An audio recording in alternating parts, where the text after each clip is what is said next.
I've written about how it's all about storytelling with OCD. For example, one of the things that's come out of my own mental health experiences is a lot of hypochondria, to the point where I would sit on a bus seat and I'd think I had become very ill or infected with something, okay, right? So now I can see that's highly irrational.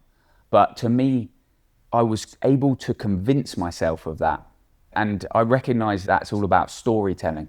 All my years of growing up with that kind of mental framework has led to my creative practice and led to my ability to storytell and connect with people.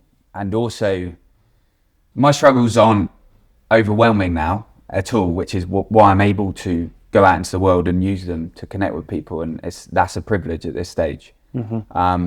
So, yeah, that's how it informs the work, yeah. And the reason you talk about this so openly, is it also because you want to help other people, maybe take away some of their fears, help them manage better with the situation they're in at the moment, which might be comparable to something you experienced yourself in the past? Absolutely. Yeah, absolutely. And the thing that drives creative minds, and the thing that always keeps me going when I have questions about what I'm spending my time doing, is purpose. And I know my purpose pretty clearly, to be honest. It's to connect with people. And my creative work comes out of my struggles. I wouldn't be doing this if I hadn't needed to do it.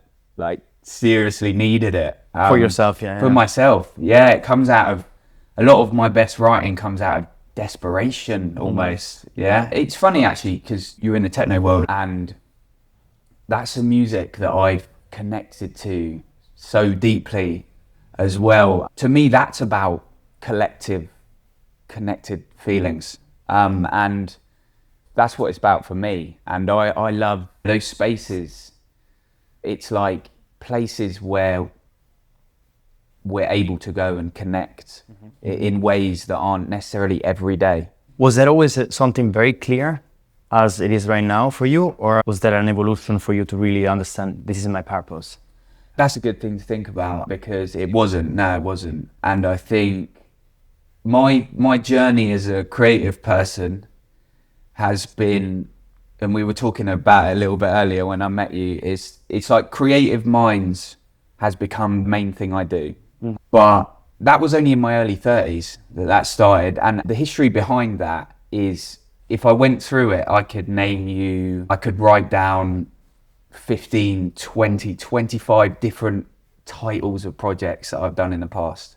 I think a lot of creatives have that, it's like, for sure, all these logos that I've made, all these, do you know what I mean? Like, all these things I've tried. Names, yeah, it's like blogging at 19, and then I was in a band for a bit, and they're all a development. They all lead into each other. But yeah, to be honest, with the purpose stuff with creative minds, I think that comes from two things meeting. And one of those is from kind of 28 to now, having a lot of different mental health struggles. And I think when you're young, you've got the energy to kind of bounce through these things. For me, it was when I started to get a bit more conscious, a bit older, and I had to reflect on what was going on. And I had a lot of real struggles, and as I say, like a lot of people do. So it came from me going through that, and then with creative minds starting to resonate with an audience, then I realized I was on the same wave as them.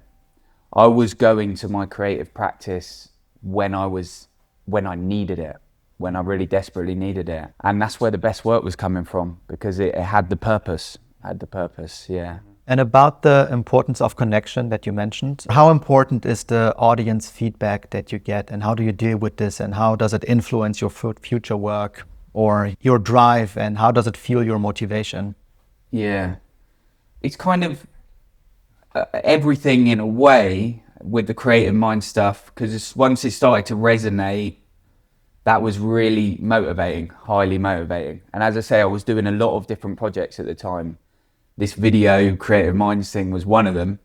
And then it's like, as a creative, as an artist, you know, again, you guys might realize this, you know, you might have your own experiences, sorry, of this, of like, you put out 10, 15 different things into the world, and then one starts to come back to you, you know, and people go, and they go, oh, I didn't even know it was going to be that one. And then it starts to come back and people go, I love this about that. I love that about that. Oh, I don't like this, you know, and I try and think we're all on the same wave. That's what I try and do. I try and think they're liking it because this is what I like and we're all riding it together.